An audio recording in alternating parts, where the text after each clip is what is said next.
സമൂഹത്തിനെ തൃപ്തിപ്പെടുത്തിക്കൊണ്ട് ഒരാൾക്കും മുമ്പോട്ട് ജീവിക്കാൻ പറ്റത്തില്ല. മറ്റുള്ളവരുടെ സർട്ടിഫിക്കറ്റ് പറ്റത്തില്ല. വുമണോ അല്ലെങ്കിൽ ഒരു മെന്നൊക്കെ ജീവിച്ചെന്ന് പോകുന്ന പോലെ അല്ല ഒരു ട്രാൻസ് വ്യക്തിയുടെ ലൈഫ്. അപ്പോൾ അത് എപ്പോഴും ഭയങ്കര പ്രശ്നം നിറഞ്ഞൊരു ലൈഫാണ്. അതുകൊണ്ട് തന്നെ നമ്മളെപ്പോഴും ചോദ്യം ചെയ്യപ്പെടുന്ന ഒരു അവസ്ഥയുണ്ട് ഈ സമൂഹത്തിൽ. എപ്പോഴും ഉത്തരം പറയാൻ നമ്മളെപ്പോഴും തയ്യാറായിരിക്കണം എന്നുള്ളതാണ്. അതെ. അപ്പം എന്നെ സംബന്ധിച്ചിടത്തോളം അത് ഡെഡ് നെയിമാണ്, മരിച്ച പേരാണ്. എന്നെ ആക്രമിച്ചിട്ടുള്ള ആളുകളിൽ നിന്ന് ഞാൻ അടി കൊണ്ടിട്ടുണ്ട്, ഉപദ്രവങ്ങൾ നേരിട്ടിട്ടുണ്ട്. നമ്മുടെ ശോഭന ഇഷ്യൂ, അയ്യോ, അത് ഫേസ്ബുക്ക് ആ ഒരു സമയത്ത് ഒരു 6-7 മാസങ്ങൾക്ക് മുൻപ് എനിക്ക് തോന്നുന്നു ഫേസ്ബുക്കിലൊക്കെ പൊങ്കാല കിട്ടിയിരിക്കുന്ന ഒരു ഇഷ്യൂ ആയിരിക്കും. ദൈവമേ, ഇത്രയൊക്കെ ക്രഷുള്ള ഒരാള്. ഞാൻ മരണത്തെ അടുത്ത് കണ്ടിട്ടുള്ള ഒരാളാണ്.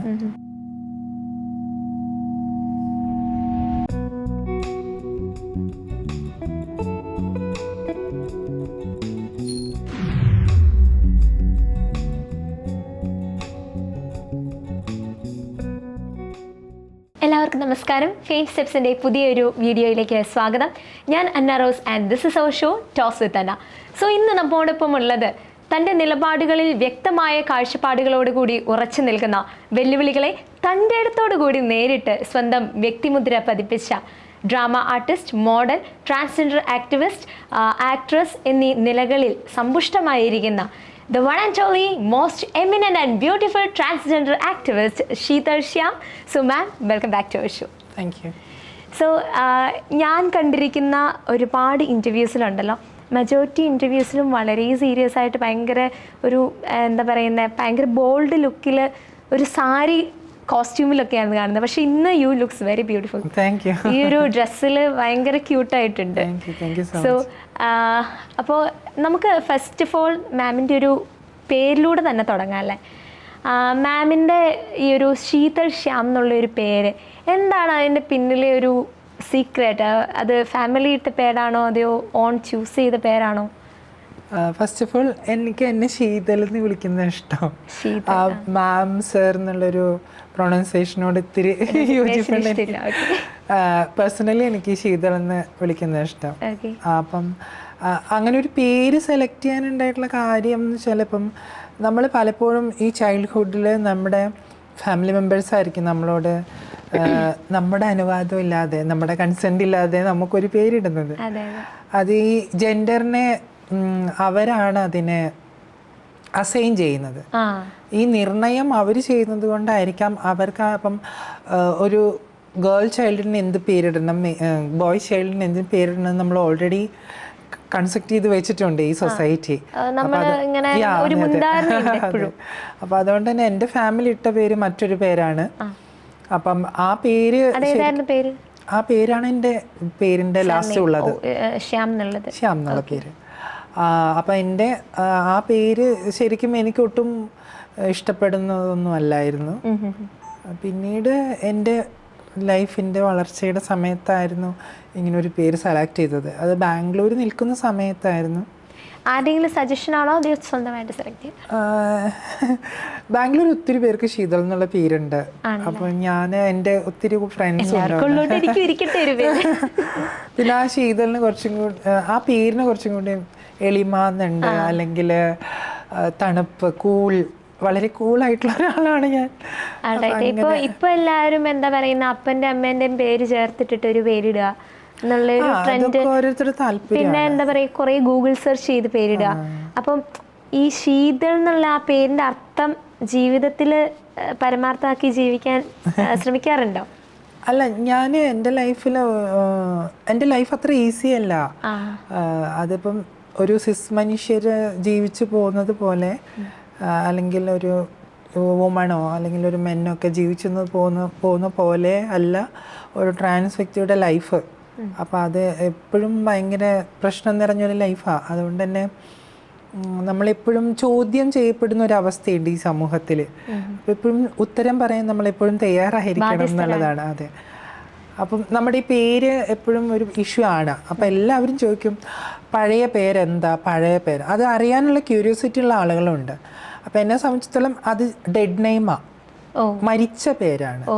നമ്മുടെ ആളുകൾ എപ്പോഴും പഴയ പേര് ചോദിക്കുമ്പോൾ അവർ പറയുന്നത് എൻ്റെ ഡെഡ് നെയിം പറയാൻ എനിക്ക് താല്പര്യമില്ല, അത് മരിച്ച പേരാണ്, അത് നമ്മുടെ വീട്ടുകാരിട്ട പേരാണ്. പക്ഷെ ഞാൻ ആ പേരിനെ കളഞ്ഞില്ല, എൻ്റെ പേരിൻ്റെ കൂടെ തന്നെ ചേർത്തു എന്നുള്ളതുള്ളൂ, അത്രേ ഉള്ളൂ.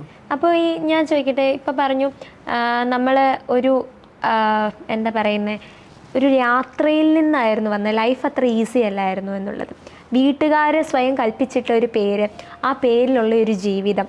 അപ്പോൾ ശ്യാമിൽ നിന്ന് ശീതളിലേക്കുള്ള യാത്ര അത് എത്രത്തോളം കോംപ്ലിക്കേറ്റഡ് ആയിരുന്നു? എനിക്ക് തോന്നുന്നു ഇപ്പം ആ പേര് എൻ്റെ ഡെഡ് നെയിം പറയുമ്പോൾ പോലും എനിക്ക് ഭയങ്കര അസ്വസ്ഥതയാണ്. കാരണം അങ്ങനെ ഒരു പേര് എന്നെ പണ്ട് അവർ വിളിച്ച് ശീലം, എനിക്കത് കേൾക്കുന്നതേ ഒരു പ്രശ്നം നിറഞ്ഞൊരു സാഹചര്യം ഉണ്ടായിരുന്നു. ഫാമിലി മെമ്പേഴ്സ് ആയാലും ഫ്രണ്ട്സ് ആയാലും അങ്ങനെ ഒത്തിരി പ്രശ്നം നിറഞ്ഞൊരു സംഭവമായിരുന്നു. അപ്പം അതിൽ നിന്ന് ഇങ്ങോട്ട് എപ്പോഴും നമ്മളൊരു ട്രാൻസിഷനാണ് ചെയ്യുന്നത്. അതായത് നമ്മളെ സൊസൈറ്റിയും നമ്മുടെ കുടുംബവും ഒക്കെ കൺസ്ട്രക്ഷൻ ചെയ്ത് വെച്ചിരിക്കുന്ന അവിടെ നിന്ന് നമ്മളൊന്ന് ട്രാൻസ് ചെയ്യാണ്, നമ്മളൊരു മറ്റൊരു സ്ഥലത്തേക്ക് നമ്മുടെ ട്രാൻസിഷൻ ചെയ്യാണ്. ആ യാത്രയിൽ ഒത്തിരി പ്രശ്നങ്ങളുണ്ട്, അത് കുടുംബത്തിലുണ്ട്, സ്കൂളിലുണ്ട്, എൻ്റെ സൗഹൃദങ്ങളിലുണ്ട്. ഏറ്റവും കൂടുതൽ ഈ പ്രശ്നങ്ങളിൽ ഏറ്റവും കൂടുതൽ വേദനിപ്പിച്ച ഒരു സംഭവമായിരുന്നു? ഏറ്റവും കൂടുതൽ എനിക്ക് അതിന് തോന്നുന്നില്ല. ഒരു സംഭവത്തിന് ഇത്ര വേദനയുണ്ട്, അത് ഇത്ര ശതമാനമാണെന്നുള്ള തോന്നുന്നില്ല, നമുക്ക് പറയാൻ പറ്റില്ല. അതിപ്പോൾ എനിക്ക് ഒത്തിരി സെക്ഷൽ ഹറാസ്മെൻ്റ് ഉണ്ട്, മെൻ്റൽ ഹറാസ്മെൻ്റ് ഉണ്ട്, ഫിസിക്കൽ റേപ്പ് ഉണ്ട്, വെർബൽ റേപ്പ് ഉണ്ട്. അപ്പം ഇതിലേതാണ് ശീതളിന് വേർതിരിച്ച് കാണിക്കാൻ പറ്റില്ല? എനിക്കെല്ലാം ഒരുപോലെ തോന്നുന്നത്. അതിപ്പോൾ ജസ്റ്റ് എന്നോട് മോശമായി പെരുമാറിയിട്ടുള്ള ആരുടെ പ്രവൃത്തി ആയാലും എനിക്കതിനെ അതിന് താരതമ്യം ചെയ്യാൻ പറ്റില്ല, അത് ഇത്ര ശതമാനമാണെന്ന്. Then how could you remain as such a cool person? എങ്ങനെയാണ് എന്താ പറയുന്നത്, ഈ ഒരു കൂൾനെസ്, ഭയങ്കര സ്മൈലിംഗ് ഫേസ് ആയിട്ട് എപ്പോഴും ഇങ്ങനെ റിമെയിൻ ചെയ്യാൻ സാധിക്കുന്നത് എങ്ങനെ? അല്ല, നമ്മളെപ്പോഴും ഈ സമൂഹത്തിൽ ഞാൻ നേരത്തെ പറഞ്ഞ പോലെ ചോദ്യം ചെയ്യപ്പെടുന്നവരാ, ഉത്തരം കൊടുക്കാൻ തയ്യാറായിക്കൊണ്ടിരിക്കണം. അത് നമ്മളെപ്പോഴും നമ്മളുടെ ഉള്ളിലുണ്ടായിരിക്കണം. നമ്മൾ ഈ ലോകത്ത് ജീവിക്കേണ്ടവരാ, അതുകൊണ്ട് ജീവിച്ചേ പറ്റൂ. അതുകൊണ്ട് നമ്മുടെ ജീവിതം വളരെ ഷോർട്ടാണ്, അതിൻ്റെ ഉള്ളിൽ നമുക്ക് ചെയ്യാൻ പറ്റുന്ന കാര്യങ്ങൾ ചെയ്യാം. സമൂഹത്തിനെ തൃപ്തിപ്പെടുത്തിക്കൊണ്ട് ഒരാൾക്കും മുമ്പോട്ട് ജീവിക്കാൻ പറ്റത്തില്ല. മറ്റുള്ളവരുടെ സർട്ടിഫിക്കറ്റ് പഠിച്ചിട്ട് അതുകൊണ്ടാണ്. അപ്പോൾ ഈ പറയുന്ന ഒരു ഫെമിനിറ്റി ഉണ്ട് എന്നറിഞ്ഞ നിമിഷം, ആ ഒരു നമുക്ക് എപ്പോഴും ഒരു ടീനേജർ ആ ഒരു പ്രായത്തിലാണല്ലോ നമ്മുടെ ഒരു സെക്ഷുവാലിറ്റി എന്താണെന്ന് നമ്മൾ തന്നെ അനലൈസ് ചെയ്യുന്നത്. ആ ഒരു നിമിഷം വീട്ടുകാരുടെ സപ്പോർട്ട് എന്തായിരുന്നു? വീട്ടുകാരുടെ ഭാഗത്തു നിന്നുണ്ടായ പ്രതികരണം? ഒന്ന്, ഈ ഫെമിനിറ്റിയും സെക്ഷുവാലിറ്റിയും രണ്ടാണ്. സെക്ഷുവാലിറ്റി എന്ന് പറയുന്നത് നമ്മുടെ ലൈംഗികത, നമുക്ക് ആരോട് താല്പര്യം തോന്നുന്നു, ആരോട് ലൈംഗിക ആകർഷണം തോന്നുന്നു എന്നുള്ളതാണ് സെക്ഷുവാലിറ്റി. നമ്മുടെ ഫെമിനിറ്റിയുമായി ബന്ധപ്പെട്ട് നിൽക്കുന്നത് ജെൻഡറാണ്, നമ്മുടെ ലിംഗത്വ ബോധമാണ്. അപ്പം അത് ശരിക്കും നമ്മൾ കൊച്ചു ചെറുപ്പത്തിലേ അറിയും. ഇപ്പം നമ്മളൊരു കുഞ്ഞ് ജനിക്കുമ്പോൾ എന്തായിരിക്കണമെന്നുള്ളത്, ഇപ്പോൾ പെൺകുഞ്ഞാണെങ്കിൽ നമ്മൾ എന്താ ആലോചിക്കുക? ആദ്യം കുട്ടിയുടെ മാതാപിതാക്കൾ എന്താ ആലോചിക്കുക? വിവാഹം, ആ കുട്ടിയുടെ സുരക്ഷ, ആ കുട്ടിയുടെ പ്രൊട്ടക്റ്റ് ചെയ്യേണ്ട വിധങ്ങളൊക്കെ ആലോചിക്കുക. ആൺകുട്ടിയാണെങ്കിൽ എന്താ ആലോചിക്കുക? എങ്ങനെയൊക്കെ ആ കുട്ടീനെ അവനെ എങ്ങനെയൊക്കെ ഒരു നല്ല നിലയിൽ എത്തിക്കാം, അല്ലെങ്കിൽ അവൻ്റെ ഫ്രീഡം. അതിലൊരു പ്രശ്നമുണ്ടല്ലോ, പെൺകുട്ടി ആകുമ്പോൾ നമുക്ക് ഒരുപാട് ഉത്തരവാദിത്തങ്ങൾ ഉണ്ടെന്നുള്ള ആ ബോധവും, ആൺകുട്ടിയാണെങ്കിൽ വലിയ ഉത്തരവാദിത്വം ഇല്ല, അവ എങ്ങനെയെങ്കിലും ജീവിച്ചോളൂ എന്നുള്ളൊരു ബോധവും മാതാപിതാക്കളിൽ നിന്നും ഉണ്ടാവുന്നുണ്ട്. അതേ സെയിം സംഭവം തന്നെ എൻ്റെ ഫാമിലിക്കുള്ളിൽ ഉണ്ടായിട്ടുള്ളത്. പക്ഷേ എനിക്ക് അവിടെ നിന്നുകൊണ്ട് തന്നെ ഈ പറയുന്ന എൻ്റെ ഐഡൻറ്റിറ്റി ക്രൈസസ്, അതൊരു ക്രൈസസാണ്, അത് നമുക്ക് എല്ലാവർക്കും ഉണ്ടാവുന്നതാണ്. As a boy, as a girl, as a trans, as a any other gender, അവർക്ക് എല്ലാവർക്കും ഈ ഐഡൻറ്റിറ്റി ക്രൈസിസ് ഉണ്ട്. അപ്പോൾ എൻ്റെ ലൈഫിൽ ആ ക്രൈസിസ് ഉണ്ട്. പക്ഷേ അത് നമുക്ക് തിരിച്ചറിയാനൊന്നും പറ്റത്തില്ല. ഇപ്പോൾ ഒരു ആൺകുട്ടി എങ്ങനെ പെരുമാറണം, എങ്ങനെ ബിഹേവ് ചെയ്യണം എന്നൊക്കെ നമുക്ക് നമ്മുടെ പേരൻസിനെയോ റിലേറ്റീവ്സിനെയോ കണ്ടിട്ട് നമ്മൾ പഠിക്കുന്നത്. ഒരു പെൺകുട്ടി എങ്ങനെ പെരുമാറണം, ഇതൊക്കെ നമ്മൾ അങ്ങനെയാണ് പഠിക്കുന്നത്. പക്ഷെ നമ്മൾ എങ്ങനെ പെരുമാറണം എന്നുള്ളത് നമുക്ക് പഠിക്കാം. പെൺകുട്ടീനെ സംബന്ധിച്ചിടത്തോളം പൂമുഖവാതിൽക്കൽ സ്നേഹം വിടർത്തുന്ന കാര്യമായിരിക്കണം. ഒരു ആൺകുട്ടീനെ സംബന്ധിച്ചിടത്തോളം ഭയങ്കര എന്താ പറയുന്നത്, ഇന്റേണലി ഭയങ്കര ബോൾഡ് ആയിരിക്കണം, അല്ലെങ്കിൽ കല്യാണം പാടില്ല. സൊസൈറ്റി മാറി തുടങ്ങിയിട്ടുണ്ട്. ഒരു കാലത്ത് വരെ അങ്ങനെ പൂമുഖമൊക്കെ ആയിരുന്നു. പക്ഷെ ഇന്ന് അങ്ങനെയല്ല. ഇന്ന് എനിക്ക് തോന്നുന്നു മോസ്റ്റ്ലി ഇപ്പം നമുക്കറിയാലോ, ഇപ്പം ഈ ഒളിമ്പിക്സിൽ ആരെക്കുറിച്ച് ഓർത്താണ് നമ്മൾ വേവലാതിപ്പെട്ടത്? വിനോഷ്, അവരൊരു വുമൺ ആണല്ലോ. അപ്പം അത്രയും ഉയരത്തിലെത്തിയ ഒരാളെ കുറിച്ച് നമ്മളെല്ലാവരും വളരെ വിഷമം. അതുകൊണ്ട് സൊസൈറ്റി മാറുന്നുണ്ട്. പക്ഷെ ഞാൻ പറഞ്ഞത് എൻ്റെ കാലഘട്ടത്തിൽ അങ്ങനെ ആയിരുന്നില്ലല്ലോ. അപ്പം ഞാൻ ചോദിക്കട്ടെ, ഈ പറയുന്ന സൊസൈറ്റി, കേരളത്തിലെ ഒരു സാമൂഹിക വ്യവസ്ഥിതി, അവർ മുൻകൂട്ടി തൻ്റെ മൈൻഡിൽ ഉറപ്പിക്കുന്ന കുറേ ചിന്താഗതികളുണ്ടാവും. Girl should be like this, a boy should be like this, അല്ലെങ്കിൽ ഒരു ഫാമിലി വിമൻ ഇങ്ങനെ ആയിരിക്കണം എന്നുള്ളൊരു. അപ്പം മാമിനെ ശീതളിനെ സംബന്ധിച്ചിടത്തോളം ഇപ്പോൾ ഒരു ട്രാൻസ്ജെൻഡർ ആയിരുന്നു. അതിൽ നിന്ന് ഇങ്ങോട്ട് വന്നപ്പോൾ ഒരുപാട് അവഗണനകൾ നേരിടേണ്ടി വന്നിട്ടുണ്ട് കേരളത്തിൽ. അപ്പോൾ മറ്റ് സംസ്ഥാനങ്ങളെ വെച്ച് നോക്കുമ്പോൾ കേരളത്തിൻ്റെ ഈ ഒരു സാമൂഹിക വ്യവസ്ഥിതി അല്ലെങ്കിൽ ഹൃദയവിശാലത കുറച്ചുകൂടെ എക്സ്പാൻഡ് ചെയ്യേണ്ടതുണ്ട് എന്ന് തോന്നിയിട്ടുണ്ടോ? അല്ല, ഞാൻ ഈ നാട്ടിൽ നിന്ന് പോകുന്നത് തന്നെ ഈ നാടിനോടുള്ള വിഷമം കൊണ്ടാണ്. ഈ നാട് അത്ര ഒരു പോസിറ്റീവായിട്ടുള്ള സ്ഥലമല്ല എന്ന് തോന്നിയത് കൊണ്ട്. ഈവൻ ദോ നമ്മുടെ നാട് അറിയപ്പെടുന്ന ഗോഡ്സ് ഓൺ കൺട്രി എന്നാണല്ലേ? അങ്ങനെ പറയാം. പക്ഷെ നമ്മളൊന്ന് ആലോചിച്ച് നോക്കൂ, ഈ എറണാകുളം സിറ്റി പോലും ഇവിടെയുള്ള സ്ത്രീകൾക്ക് രാത്രി 9 മണി കഴിഞ്ഞാൽ വൃത്തിയായിട്ട് നടക്കാൻ പറ്റുമോ? നെവർ. അത് നമ്മുടെ കേരളത്തിലെ ഏറ്റവും മെട്രോപൊളിറ്റൻ സിറ്റിയാണ് എറണാകുളം. പക്ഷെ അവിടെ പോലും ഏതെങ്കിലും ഒരു കണ്ണുകളോ ഏതെങ്കിലും ഒരു, ഞാൻ എല്ലാ ജെൻഡറിൽപ്പെട്ട ആളുകളെ കുറിച്ചുള്ള വ്യാകുലതയുണ്ട്. പക്ഷെ മോസ്റ്റ്ലി നമ്മളൊന്ന് ആലോചിച്ച് നോക്കുമോ, ഇവിടുത്തെ നൈറ്റ് ലൈഫിനെ കുറിച്ച് ആലോചിച്ച് നോക്കുമോ? നമുക്ക് അങ്ങനെ നൈറ്റ് ലൈഫ് ഒന്നുമില്ല. അപ്പം ഞാൻ മറ്റൊരു സ്ഥലത്ത് ജീവിച്ച ഒരാളായതുകൊണ്ട്, അപ്പം ഞാൻ ബാംഗ്ലൂരിൽ പോകുന്ന 2000-ലാണ്. അന്ന് ഞാൻ ആ നാട്ടിൽ ആ ഫ്രീഡം അനുഭവിച്ചിട്ടുണ്ട്. അതുവരെയുള്ള സ്കൂളിങ് ചൈൽഡ്ഹുഡ് ഒക്കെ എവിടെയായിരുന്നു? തൃശ്ശൂരായിരുന്നു എൻ്റെ ചൈൽഡ്ഹുഡ്. പിന്നെ ഞാൻ 9th ഡ്രോപ്പ് ഔട്ട് ആവുന്നു.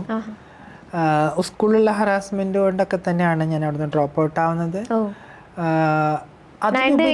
പിന്നെ സ്റ്റഡീസ് മുന്നോട്ട് കൊണ്ടുപോയിട്ടില്ല. ഇല്ല, ഞാൻ 8th വെച്ച് എനിക്ക് സെക്ഷൽ അബ്യൂസ് നേരിടുന്നു. അതിനുശേഷം ഉണ്ടായിട്ടുള്ള ട്രോമ, അതൊക്കെ എന്നെ വല്ലാതെ ബുദ്ധിമുട്ടിച്ചത് കൊണ്ട് തന്നെ. ഈ ട്രോമയിൽ എപ്പോഴെങ്കിലും ആരെങ്കിലും കൂടി ഉണ്ടായിരുന്നോ?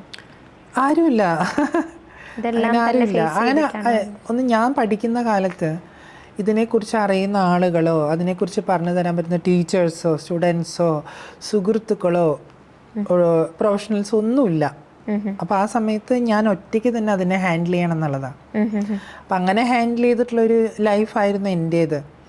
അതിലുപരി എനിക്കിത് തുറന്നു പറഞ്ഞിട്ടുള്ള ഒരേ ഒരാൾ അമ്മയായിരുന്നു, എൻ്റെ അമ്മയോട്.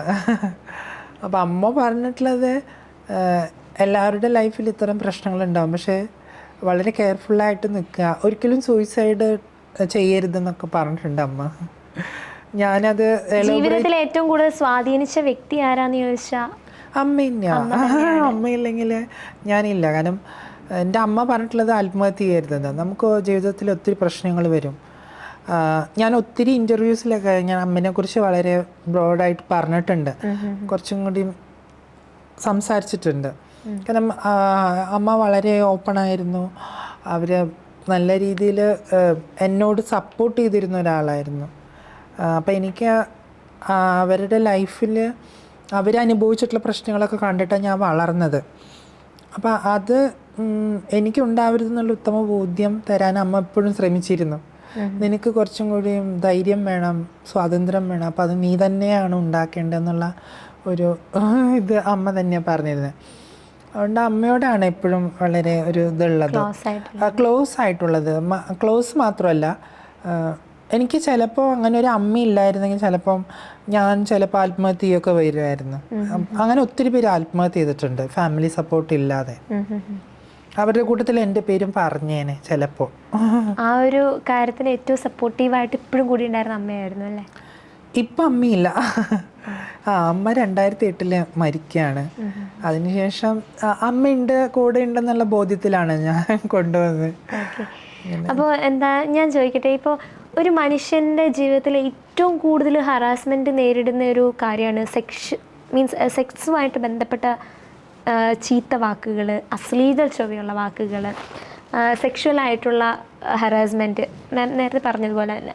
അപ്പോൾ ഇത്തരത്തിലുള്ള അശ്ലീല വാക്കുകൾ ഒരുപാട് നേരിടേണ്ടി വന്നിട്ടുണ്ടാവില്ലേ? ആ ഒരു സമയത്തുണ്ടായിരുന്ന ഒരു മാനസികാവസ്ഥ അതെന്തായിരുന്നു? ഒന്ന്, നമ്മൾ എന്തിനെയാണ് ധൈര്യം എന്ന് ഉദ്ദേശിക്കുന്നത്? നമുക്ക് ഫിസിക്കൽ പവർ ഉണ്ടെന്നോ, മറ്റൊരാളെ ആക്രമിക്കാനുള്ള കഴിവുണ്ടെന്നോ, നമുക്ക് ഒരാളെ സംസാരിച്ച് തോൽപ്പിക്കാൻ കഴിവുണ്ടെന്നോ, അല്ലെങ്കിൽ നമുക്ക് രാത്രിയൊക്കെ ഒറ്റയ്ക്ക് ഇറങ്ങി നടക്കാനുള്ള പവർ ഉണ്ടെന്നോ ഒക്കെ വിചാരിക്കുന്ന ഒരു സംഭവത്തിനെയൊക്കെ ധൈര്യം എന്നൊക്കെ നമ്മൾ വിശദീകരിച്ച് വേണമെങ്കിൽ പറയാം. പക്ഷേ എൻ്റെ ധൈര്യം എന്ന് ഞാൻ വിശ്വസിക്കുന്ന എൻ്റെ മാനസിക ശക്തിയാണ്, എൻ്റെ മെൻ്റൽ പവറിനെയാണ്. അപ്പോൾ അതുകൊണ്ട് എനിക്ക് ഒന്നിനെയും ഭയമില്ല എന്നുള്ളതാണ്. എനിക്ക് അങ്ങനെ പ്രത്യേകിച്ച് ഭയമൊന്നുമില്ല. കാരണം ഞാൻ എപ്പോഴും നല്ല സ്ട്രോങ് ആയിട്ടുള്ള കൂൾ ആയിട്ടുള്ള ഒരു പേഴ്സണാലിറ്റിയാണ് എന്തായാലും. കാരണം ഞാൻ മരണത്തെ അടുത്ത് കണ്ടിട്ടുള്ള ഒരാളാണ്. മരിക്കുമെന്ന് ചിലപ്പോൾ പല സിറ്റുവേഷനിൽ മരണം ഉണ്ടായിട്ടുണ്ട്. അപ്പം മരണത്തെ അടുത്ത് കണ്ടിട്ടുള്ള ഒരാളാണ്. പിന്നെ എന്നെ ആക്രമിച്ചിട്ടുള്ള ആളുകളിൽ നിന്ന് ഞാൻ അടി കൊണ്ടിട്ടുണ്ട്, ഉപദ്രവങ്ങൾ നേരിട്ടിട്ടുണ്ട്. എൻ്റെ ഫാമിലി മെമ്പേഴ്സ് എന്നെ ഉപദ്രവിച്ചിട്ടുണ്ട്, എൻ്റെ സുഹൃത്തുക്കൾ, ടീച്ചേഴ്സ്. അപ്പോൾ എൻ്റെ ചൈൽഡ്ഹുഡിൽ അത്തരം മെമ്മറീസ് ഉള്ളതുകൊണ്ട് ഇനിയൊന്നും പുതിയത് വരാനില്ല എന്നുള്ളൊരു ബോധ്യമുള്ളത് കൊണ്ട് എനിക്കങ്ങനെ അങ്ങനെ ലൈഫിൽ അങ്ങനെ ഭയം എന്നൊരു സംഭവമില്ല, ഫിയർ ഇല്ല. അപ്പം മുൻപൊരു ഇൻ്റർവ്യൂവിൽ ഞാൻ കേട്ടിട്ടുണ്ട്, ശീതളിൻ്റെ തന്നെ മുന്നത്തെ ഒരു ഇൻ്റർവ്യൂവിൽ താൻ ആരാണെന്ന തിരിച്ചറിവ് യാഥാർത്ഥ്യത്തിലേക്ക് വന്നപ്പോഴാണ് ജീവിക്കാനുള്ള ഒരു ഉത്തേജനവും സ്വാതന്ത്ര്യവും ഒക്കെ കിട്ടിത്തുടങ്ങിയതെന്ന്. അപ്പോൾ ഇപ്പം ഗേൾസ് ആയിക്കോട്ടെ അല്ലെങ്കിൽ ബോയ്സ് ആയിക്കോട്ടെ, ഈവൻ ട്രാൻസ്ജെൻഡേഴ്സ് ആയിക്കോട്ടെ, പലരും അങ്ങനെ എന്താ പറയുന്നത്, മറ്റുള്ളവരെന്ത് വിചാരിക്കുമെന്ന് വിചാരിച്ചിട്ട് അവരവരുടെ ആ ഓൺ ഫീലിങ്സിനെ എക്സ്പ്രസ് ചെയ്യാണ്ടിരിക്കുന്നവരുണ്ട്. അവരോട് എന്താ പറയാനുള്ളത്? അല്ല, നമുക്ക് ഓരോ മനുഷ്യർക്കും ഓരോ എയിം ഉണ്ടായിരിക്കും, ലക്ഷ്യം ഉണ്ടായിരിക്കാം, പല രീതിയിലായിരിക്കാം. ലക്ഷ്യം ഇല്ലാത്ത ആളുകൾ ഉണ്ടെന്നുണ്ടാവാം. അപ്പോൾ നമ്മൾ ഈ ലക്ഷ്യം എന്ന് വിചാരിക്കുന്നത് പണം ഉണ്ടാക്കുക, വിദ്യാഭ്യാസം നേടുക, നല്ലൊരു പാർട്ട്ണർ വിവാഹം കഴിക്കുക, അല്ലെങ്കിൽ പ്രശസ്തി നേടുക, ഇതൊക്കെയായിരിക്കും എയിം എന്ന കാര്യങ്ങളിൽ ഉദ്ദേശിക്കുന്നത്. പക്ഷെ ജീവിച്ചിരിക്കുക എന്നുള്ളത് ഒരു ലക്ഷ്യമായിരിക്കും ചിലപ്പോൾ ചിലരുടേത്. എൻ്റെ അത്തരം ഒരു ലക്ഷ്യമാണ്, ജീവിച്ചിരിക്കുക എന്നുള്ളതാണ് എൻ്റെ ലക്ഷ്യം. അപ്പം അവിടെ എനിക്ക് ഏത് പ്രശ്നങ്ങൾ ഉണ്ടായാലും അതിനെ തരണം ചെയ്യുക എന്നുള്ളതാണ് എൻ്റെ ഒരു പോസിബിലിറ്റി. അതിനെ ഓവർകം ചെയ്യുക എന്നുള്ളത്.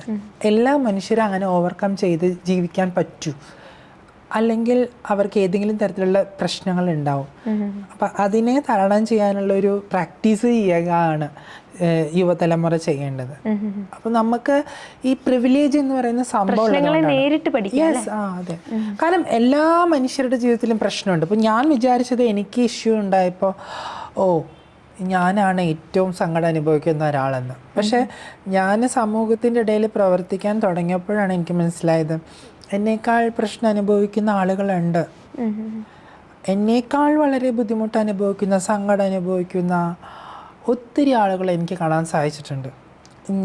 എനിക്ക് അവർക്കില്ലാത്തൊരു പ്രിവിലേജ് എനിക്കുണ്ടെന്ന് വിശ്വസിക്കുന്ന ഒരാളാണ് ഞാൻ. അല്ല, അങ്ങനെയാണ് നമ്മുടെ സൊസൈറ്റി, അങ്ങനെയാണ്. കാരണം നമ്മൾ ആളുകളെ വേർതിരിക്കുന്നുണ്ട്, സമൂഹത്തെ വേർതിരിക്കുന്നുണ്ട്, പല രീതിയിൽ നമ്മൾ ആളുകളെ ഡിഫൈൻ ചെയ്ത് മാറ്റി നിർത്തുന്നുണ്ട്. അതില്ലാത്തൊരു സ്വപ്നസുന്ദരമായ ലോകമൊന്നും പ്രതീക്ഷയില്ല. പക്ഷേ അതിനു വേണ്ടി നമ്മൾ പണിയെടുക്കുകയാണെങ്കിൽ കുറച്ചും കൂടി ഒരു ഹോപ്പ്ഫുള്ളായിട്ടുള്ളൊരു മൂമെൻറ്റ് നമുക്ക് വിശ്വസിക്കുന്ന ഒരാളാണ് ഞാൻ.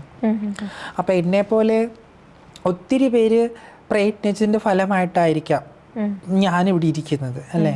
എനിക്ക് പുറകിൽ എൻ്റെ കമ്മ്യൂണിറ്റിപ്പെട്ടവരോ അല്ലെങ്കിൽ സ്ത്രീകളോ പുരുഷന്മാരോ മറ്റാരെങ്കിലും ഒക്കെ പ്രവർത്തിച്ചതിൻ്റെ ഫലമായിട്ടായിരിക്കാം നമ്മൾ ഈ അനുഭവിക്കുന്ന ഈ ഫ്രീഡം എന്ന് പറയുന്നത്. ഈ ഒരു പഴഞ്ചൊല്ല് പറയുന്ന പോലെ കാലുള്ളവന് ചെരുപ്പ് കിട്ടാഞ്ഞിട്ട് അതില്ലാത്തവന് കാലുണ്ടാവാഞ്ഞിട്ട്.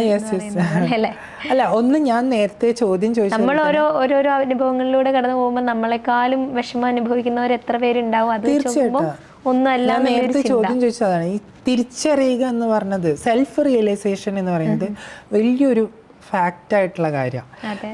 നമ്മളെ തിരിച്ചറിയുമ്പോഴാണ് നമ്മുടെ ഐഡൻറ്റിറ്റി, നമ്മുടെ യുണീക്നെസ്, നമ്മുടെ പേഴ്സണാലിറ്റി ഇതൊക്കെ നമുക്ക് ബോധ്യമാവുന്നത്. അപ്പം നമുക്ക് എന്തിനെ ഏതിനെയൊക്കെ എവിടേക്ക് നിർത്തണം എന്നുള്ള വലിയൊരു ഫോക്കസ് ഉണ്ടാവും. ഇപ്പൊ നമ്മളൊരു സുഹൃത്ത് വലയത്തിലാണെങ്കിൽ പോലും ഇപ്പൊ അന്നേന്റെ സുഹൃത്താണെന്ന് വെച്ചോ, അന്നേനെ ഞാൻ എവിടം വരെ അടുപ്പിക്കണം എന്നുള്ളത് ഇവിടെ എൻ്റെ സോഷ്യൽ സ്പേസ് ആണ്, ഇവിടെ എൻ്റെ പേഴ്സണൽ സ്പേസ് ആണ്, ഇവിടെ എൻ്റെ ഫിസിക്കൽ പേഴ്സ് ആണ്, ഫിസിക്കൽ ആയിട്ടുള്ള സ്പേസ് ആണ്. ഈ അപ്പോൾ സോഷ്യൽ സ്പേസിൽ നിർത്താൻ വേണ്ടയോ അതോ പേഴ്സണൽ സ്പേസിൽ നിർത്തണോ വേണ്ടയോ ഫിസിക്കൽ സ്പേസിൽ നിർത്തണോ വേണ്ടയോ എന്ന് തീരുമാനിക്കേണ്ടത് ഞാനാ. യുനോ. അപ്പോൾ അതുകൊണ്ട് ആരായാലും നമ്മൾ അത്തരം കാര്യങ്ങളിൽ എപ്പോഴും ശ്രദ്ധ കൊടുക്കുന്ന ഒരാളാണ് ഞാൻ. ആരായാലും എനിക്ക് അങ്ങനെയാണ്. എത്ര ആളാ. അപ്പം ഞാൻ ശ്രദ്ധിച്ചൊരു കാര്യം എന്താണെന്നറിയോ, ഈ ഒരുപാട് ട്രാൻസ്വുമൻസിനെ നമ്മൾ കാണുന്നുണ്ട്. എന്താ പറയുന്നത്, പോകുമ്പോഴായാലും അല്ലെങ്കിൽ ഞാൻ താമസിക്കുന്നത് കോഴിക്കോട് എന്നുള്ളൊരു വലിയ സിറ്റിയിലാണ്.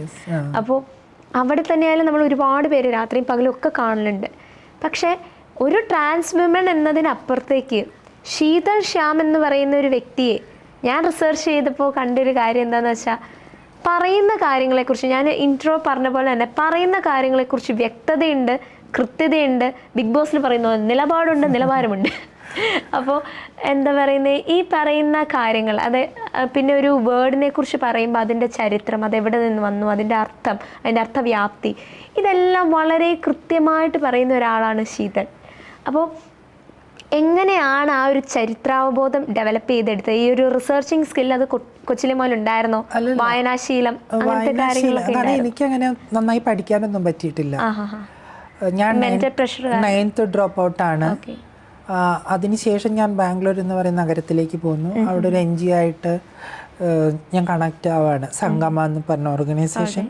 അപ്പോൾ അവിടെ വെച്ചിട്ടാണ് എനിക്ക് എന്നെക്കുറിച്ച് മനസ്സിലാവുന്നത്, എൻ്റെ സമൂഹത്തെക്കുറിച്ച് മനസ്സിലാവുന്നത്, വിവിധ തരത്തിലുള്ള കമ്മ്യൂണിറ്റികളെ കുറിച്ച് മനസ്സിലാവുന്നത്. സ്ത്രീകൾ, ദളിതുകൾ, ആദിവാസികൾ, ട്രാൻസ്, FSW, സെക്സ് വർക്കേഴ്സ്, നിരവധി ആളുകളെക്കുറിച്ച് എനിക്ക് മനസ്സിലാവുന്നത്. അപ്പോഴാണ് നമ്മൾ സമൂഹത്തിൽ ഇഷ്യൂ എന്ന് പറയുന്നത്, അതായത് പ്രശ്നം എന്ന് പറയുന്നത് പലർക്കും പല രീതിയിലാണ്.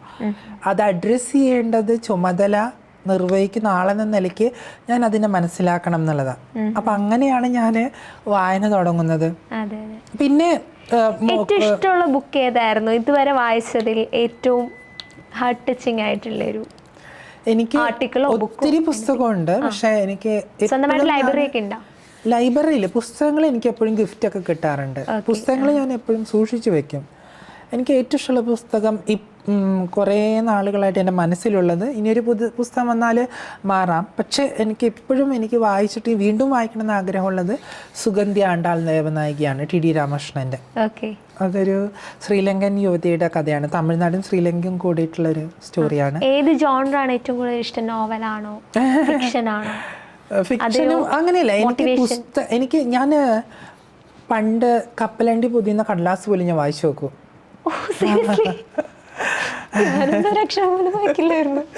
എനിക്ക് ഞാൻ എൻ്റെ കൊച്ചു ചെറുപ്പത്തിൽ എൻ്റെ മമ്മി ഇപ്പോഴും പറയാം, എന്തിനാ മംഗളം മനോരമയൊക്കെ വായിക്കുന്ന, ബാലഭൂമിയൊക്കെ വായിച്ചാൽ പോരെ, അല്ലെങ്കിൽ പൂമ്പാറ്റിയൊക്കെ വായിച്ചാൽ പോരെ.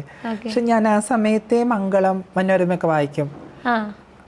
ഏത് പ്രായത്തിലായിരുന്നു? ഒരു 7th 6th അപ്പം എൻ്റെ ഫാദർ പറയുന്നത്, ഈ പെണ്ണുങ്ങളെ പോലെ വായിക്കാതെ ആണുങ്ങളെ പോലെ പോയി കളിക്കാൻ പറയാം. എൻ്റെ ബ്രദർ എപ്പോഴും ഒരു മെയിൽ മാസ്കുലിനാണ്. അപ്പം അയാളെപ്പോഴും കളിക്കാനും കൂട്ടുകാരെ കൂടെ വഴക്കൂടാനും അടിയുണ്ടാക്കാനും ഉടുപ്പിൽ ചളിയാക്കിയിട്ടൊക്കെ വരും. ഞാനിപ്പോഴും വളരെ ശുദ്ധിയായിട്ട് വീട്ടിലിങ്ങനെ ഇരിക്കും പുസ്തകം വായിച്ച്. അപ്പം അവർക്ക് അതിൽ ഈ ഇഷ്യൂ ഉണ്ട്, ജെൻഡറിൻ്റെ ആ ഒരു വേരിയേഷൻസ് അവർക്ക് വലിയ ഇഷ്യൂ ആയിരുന്നു. അപ്പം ഞാൻ അപ്പോഴേ എനിക്ക് വായനയുണ്ട്. പിന്നെ സ്കൂളിൽ ഈ ഇഷ്യൂസൊക്കെ സംഭവിച്ച ശേഷം എനിക്ക് പഠനം മുമ്പോട്ട് കൊണ്ടുപോകാൻ പറ്റിയിട്ടില്ല.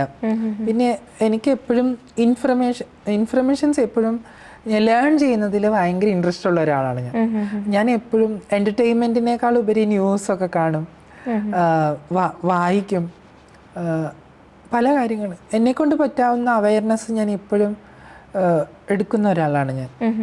പിന്നെ ഒരു കാര്യം, ഞാൻ പറഞ്ഞ ഒത്തിരി കാര്യങ്ങൾ തെറ്റിയിട്ടുണ്ട്, എല്ലാത്തിലും അങ്ങനെ നിലപാടൊന്നും അല്ല, ഞാൻ കണ്ടതിലും അല്ല, എനിക്കും തെറ്റുകൾ പറ്റിയിട്ടുണ്ട്. ഞാൻ പറഞ്ഞ ചില കാര്യങ്ങളൊക്കെ ഇഷ്യൂസ് വന്നിട്ടുണ്ട് സോഷ്യൽ മീഡിയ, എല്ലാ കാര്യത്തിലും അങ്ങനെ പിക്ചർ പെർഫെക്റ്റ് ഒന്നായിട്ടൊന്നുമല്ല എന്നെ ഞാൻ കണ്ടിരിക്കുന്നത്. എനിക്ക് തെറ്റ് പറ്റിയിട്ടുണ്ട്, ഞാൻ മാപ്പ് പറഞ്ഞിട്ടുണ്ട്. അതെല്ലാ മനുഷ്യർക്കും ഉണ്ടാവും. തെറ്റ് പറ്റും, മാപ്പ് പറയാനുള്ള ഒരു മാനസികാവസ്ഥയാണ് നമുക്ക് ഉണ്ടാവേണ്ടത്. വീണാലും വീണെടുത്ത് നിന്ന് എണീക്കാനുള്ള ശേഷിയാണ് വേണ്ടത്. ഓക്കെ, അപ്പോൾ വീണ്ടും coming back to a serious issue അല്ലേ, എല്ലായിടത്തും ചോദിക്കുന്ന ക്ലീഷ ചോദ്യമാണെന്ന് എനിക്കറിയാം, എന്നാലും ഞാൻ ചോദിക്കുകയാണ്. നമ്മുടെ ആ ശോഭന ഇഷ്യൂ, അത് ഫേസ്ബുക്ക് ആ ഒരു സമയത്ത് ഒരു 6-7 മാസങ്ങൾക്ക് മുൻപ് എനിക്ക് തോന്നുന്നു ഫേസ്ബുക്കിലൊക്കെ പൊങ്കാല കിട്ടിയിരിക്കുന്ന ഒരു ഇഷ്യൂ ആയിരിക്കും അല്ലേ? ശോഭനയുടെ സാമ്യം പറഞ്ഞ് ഇനിമേൽ ആരും എന്നെ വിളിക്കരുത് എന്നുള്ളൊരു പോസ്റ്റ്, ഫേസ്ബുക്ക് പോസ്റ്റ്. ഇപ്പോൾ കേരളം ആദരിക്കുന്ന ഒരു നടി അല്ലേ, ശോഭനയുടെ ഒരുപാട് പടങ്ങൾ കണ്ട് വളർന്നവരാണ് ഞാനുൾപ്പെടെയുള്ള കേരള സമൂഹം. അപ്പോൾ കേരളം വളരെ ആദരവോടെ വളരെ റെസ്പെക്റ്റോടെ ഉറ്റുനോക്കുന്ന ആ ഒരു നടീനെക്കുറിച്ച് ഇത്തരത്തിലുള്ള ഒരു രാഷ്ട്രീയ നിലപാടുണ്ടാവാനുള്ള അതിൻ്റെ പിന്നിലുള്ള ഒരു റീസൺ എന്തായിരുന്നു? ഒന്ന് നമുക്ക് 6 മാസം മുമ്പ് ഞാൻ അങ്ങനെ പറഞ്ഞു. ഇപ്പം നമ്മൾ നിൽക്കുന്നത് വലിയൊരു ഇൻസിഡൻറ്റില്ല. കൊൽക്കത്തയിലൊരു ഡോക്ടറെ ഹരാസ് ചെയ്തത്. ഇന്ത്യ വുമൺസ് ക്രൈസിസിൽ, വുമൺസ് ഡിസ്ക്രിമിനേഷനിൽ എത്രാം സ്ഥാനത്താണെന്ന് ഇൻഡെക്സ് നോക്കിയാൽ നമുക്ക് മനസ്സിലാവും. ഇന്ത്യ 1ാം സ്ഥാനത്താണ്. സ്ത്രീകൾക്ക് സുരക്ഷിതമായി നടക്കാൻ പറ്റാത്ത രാജ്യങ്ങളിൽ ഇന്ത്യ 1ാം സ്ഥാനത്താണ്. അപ്പം അങ്ങനെ ഒരു സ്ഥാനത്ത് നിൽക്കുന്ന ഇന്ത്യ ഈ അടുത്ത കാലങ്ങളിൽ ഒത്തിരി പ്രശ്നങ്ങൾ ഉണ്ടായിട്ടുണ്ട്. പ്രത്യേകിച്ച് ദളിത് സ്ത്രീകൾ, ദളിത് പെൺകുട്ടികൾ ക്ഷേത്രങ്ങളിൽ വരെ പീഡിപ്പിക്കപ്പെടുന്ന അവസ്ഥ ഉണ്ടായിട്ടുണ്ട്. അങ്ങനെ നിൽക്കുന്ന ഒരു സ്ഥലത്ത് ആ രാജ്യത്തിൻ്റെ പ്രധാനമന്ത്രി നിൽക്കുന്ന വേദിയിലാണ് സ്ത്രീകൾക്ക് സുരക്ഷിതമായി നടക്കാൻ പറ്റുന്ന സ്ഥലമാണെന്ന് അവർ പറയുന്നത്, ശോഭന പറയുന്നത്. പിന്നെ അവരാണ് റിസർവേഷനെ കുറിച്ചൊക്കെ അവർ സംസാരിക്കുന്നുണ്ട്. അപ്പോൾ എന്നെ സംബന്ധിച്ചിടത്തോളം അറിവില്ലാതെ അവർ പറഞ്ഞിട്ടുള്ളൊരു കാര്യമാണത്, മനസ്സിലായോ? അപ്പം അതിനെതിരെയുള്ള ഒരു സങ്കടകരമായിട്ടുള്ളൊരു കാര്യമാണ് ഞാൻ അവിടെ പറഞ്ഞത്. അത് ആദ്യം പറഞ്ഞതുപോലെ തന്നെ മനുഷ്യരാകുമ്പോൾ ഞാൻ മാത്രമല്ല, ഒത്തിരി പേര് പറഞ്ഞിട്ടുണ്ട്. പക്ഷെ ഞാൻ പറഞ്ഞത് മാത്രം എന്തുകൊണ്ട് വിഷയമായെന്ന് എനിക്കിപ്പോഴും അത്ഭുതം തോന്നുന്ന ഒരു കാര്യമാണ്. ഞാൻ 2 വാക്ക് എഴുതിയിട്ടുള്ളൂ, എന്നെ ഇനി അങ്ങനെ വിളിക്കരുത്. അല്ല, അതിന്റെ പിന്നാലെ എനിക്ക് തോന്നുന്നു ഒരുപാട് സൈബർ ബുള്ളിങ് നേരിടേണ്ടി വന്നിട്ടുണ്ടല്ലേ? അറ്റൻഷൻ സീക്കിങ്ങിന് വേണ്ടിയിട്ട് അങ്ങനെ ചെയ്തു, അങ്ങനെ പറയുകയാണെങ്കിൽ പറയാം. പക്ഷെ ഞാൻ 2 വാക്ക് എഴുതിയിട്ടുള്ളൂ. എനിക്ക് അറ്റൻഷൻ സീക്കിങ്ങിന് വേണമെങ്കിൽ ഒത്തിരി കാര്യങ്ങൾ ചെയ്യാം. അതിപ്പം ഞാൻ ഈ കാര്യമില്ല, ഞാൻ ന്യൂഡ് ഫോട്ടോഷൂട്ട് ചെയ്യുന്ന ഒരാളാണ്. എനിക്ക് തോന്നുന്നു കേരളത്തിലെ ആദ്യത്തെ ന്യൂഡ് ഫോട്ടോഷൂട്ട് ചെയ്തതും. അപ്പം ഞാൻ ഫോട്ടോസൊക്കെ ഇടുമ്പോൾ അവർ പറയുന്നത് അറ്റൻഷൻ സീക്കിങ്ങിന്. എൻ്റെ സോഷ്യൽ മീഡിയ ഹാൻഡ്ലിങ് എങ്ങനെ ഉപയോഗിക്കണമെന്ന് ഞാനാണ് തീരുമാനിക്കുന്നത്. പേഴ്സണൽ സ്പേസ് ആണ്, യുനോ. അപ്പം അത് എൻ്റെ തീരുമാനമാണ്, ഞാൻ എന്ത് എഴുതണം എന്നുള്ളത്. ഇത് ആൾക്കാർക്ക് എന്ത് വേണമെങ്കിലും പറയാം. പിന്നെ അത് പറയാത്ത ആളുകളുണ്ട്. ഞാൻ മനസ്സിലാക്കിയെടുത്തോളം എനിക്ക് ഒരു 40K ഫോളോവേഴ്സാണ് ഫേസ്ബുക്കിലുള്ളത്.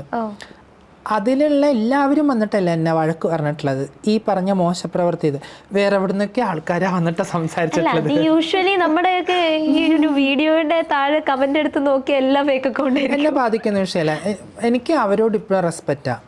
എനിക്ക് ഇപ്പോഴും കലാകാരി എന്ന രീതിയിൽ അവരോട് റെസ്പെക്റ്റാണ്. എനിക്ക് അവരോട് ഭയങ്കര സ്നേഹമാണ്. പക്ഷേ ഈ കാര്യത്തിലുള്ളൊരു വിമർശനാത്മകമായിട്ടുള്ള എൻ്റെ കാഴ്ചപ്പാടാണ് ഞാനവിടെ പങ്കുവച്ചത്. അതിലപ്പുറം മറ്റൊന്നുമില്ല. അതിൻ്റെ 2 ആഴ്ച മുമ്പാണ് ഞാൻ അവരുടെ കൂടെ ഫോട്ടോ എടുത്തതും അവരുടെ നൃത്തം ഞാൻ സൂര്യ ഫെസ്റ്റിവലിൽ ഇരുന്ന് കണ്ടതും. എൻ്റെ ടോക്ക് ഉണ്ടായിരുന്നു അതിന് ശേഷം. അപ്പം മാം തന്നെ എന്നോട് ഇത് പറഞ്ഞു, ആശംസകൾ പറഞ്ഞു.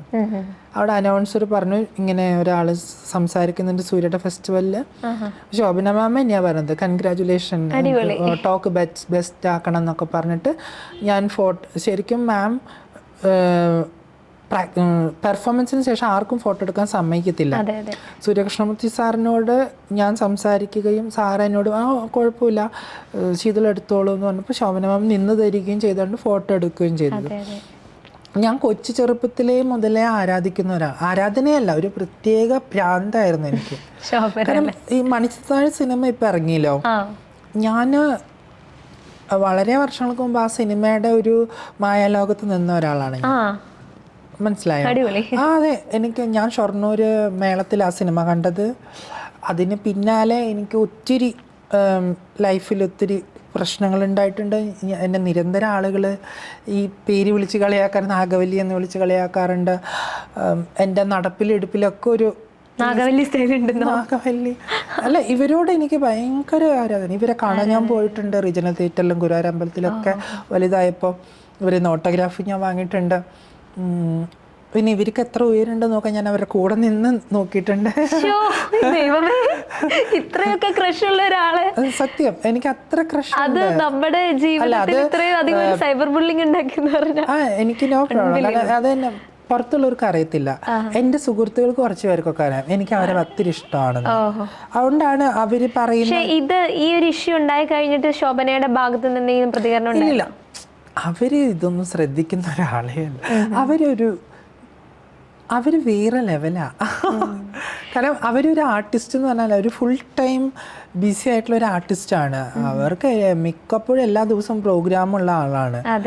അവർ ടീച്ചറാണ്. അവർക്ക് വേറെ ലൈഫിൽ ഒത്തിരി കാര്യങ്ങൾ നമ്മൾ പറയുന്നൊന്നും അവർ ശ്രദ്ധിക്കേണ്ട ആവശ്യമില്ല. ഒന്ന് അവർ ഈ കോൺട്രവേഴ്സിനെയൊക്കെ പുല്ല് പോലെ തള്ളിക്കളയുന്ന ഒരാളാണ്. ഈ സോഷ്യൽ മീഡിയയിൽ എപ്പോഴും ഇരുന്ന് ഇപ്പം എൻ്റെ തന്നെയായാലും ഒരുപാട് ഇൻ്റർവ്യൂസിന് ഇങ്ങനത്തെ നെഗറ്റീവ് കമൻറ്റ്സ് വന്നിട്ടുണ്ട്. ഇപ്പം ശീതളിനെ സംബന്ധിച്ചിടത്തോളം ശീതളിൻ്റെ സോഷ്യൽ മീഡിയ എടുത്ത് നോക്കിയാലും അങ്ങനെ നേരിടേണ്ടി വന്നിട്ടുണ്ടാവും. പക്ഷേ ഈ സോഷ്യൽ മീഡിയയിൽ ഇങ്ങനെ ഇരുന്ന് വേറൊരു പണിയില്ലെന്ന് ചിന്തിച്ചിട്ടുണ്ടോ എപ്പോഴെങ്കിലും? ഇരുന്ന് കമന്റ് ഇടാൻ വേണ്ടിയിട്ട്. ഇപ്പൊ ഞാൻ നേരത്തെ ചോദിച്ചില്ലേ ശോഭന മാം അറിഞ്ഞിട്ടുണ്ടാവും. ഞാൻ സൂര്യ ഫെസ്റ്റിവലിൽ മാമിന്റെ പെർഫോമൻസിന് മുമ്പ് ഞാൻ മെയിൽ അയച്ചിരുന്നു മാമിന് കോണ്ടാക്ട് നോക്കാൻ വേണ്ടി. കോണ്ടാക്റ്റിനല്ല, മെയിൽ അയച്ചിരുന്നു എൻ്റെ വിഷസ് പറയാനായിട്ട്. അപ്പം ഞാൻ നേരിട്ട് കണ്ടപ്പോൾ മാം പറഞ്ഞു മെയിൽ അയച്ചിരുന്നല്ലേ എന്ന് ചോദിച്ചു. അപ്പം ഞാൻ അതെ ഞാനാണ് മെയിൽ അയച്ചതെന്നൊക്കെ സംസാരിച്ചു. മാം മെയിൽ ചെക്ക് ചെയ്യുന്നുണ്ട്. ഈ ഇഷ്യൂ കഴിഞ്ഞതിന് ശേഷം എനിക്ക് വേണമെങ്കിൽ എൻ്റെ ഭാഗത്ത് ക്ലാരിഫിക്കേഷൻ കൊടുക്കാനോ സംസാരിക്കാനോ പറ്റുമായിരുന്ന ഒരു മെയിൽ അയക്കാം. പിന്നെ അവരുടെ സ്റ്റുഡൻസ് എൻ്റെ ഫ്രണ്ട്സാണ്, അടിപൊളി, അവരായിട്ട് വേണമെങ്കിൽ കോണ്ടാക്ട് ചെയ്ത് വേണമെങ്കിൽ ചെയ്യാം. പക്ഷെ ഞാൻ അതിനൊന്നും പോലെ എനിക്ക് തോന്നുന്നു അവർക്ക് അതൊന്നും ബാധിക്കുന്ന ഒരു ഞാൻ മുന്നോട്ട് വെച്ചത് എൻ്റെ പ്രസ്താവന അല്ല. ഇവിടെ നമ്മൾ ജീവിക്കുന്ന ഒരു സ്ഥലത്ത് നമുക്ക് വിമർശിക്കാനും നമ്മുടെ പ്രതിഷേധം അഭിപ്രായം രേഖപ്പെടുത്താനുള്ള ഒരു സ്വാതന്ത്ര്യം ഒരു സ്ഥലത്താണ് നിൽക്കുന്നത്. അത് മറ്റുള്ളവരെ എങ്ങനെ എടുക്കുന്നൊന്നും നമ്മൾ ചിന്തിക്കേണ്ട കാര്യമില്ല, ചിന്തിക്കേണ്ട ആവശ്യമില്ല.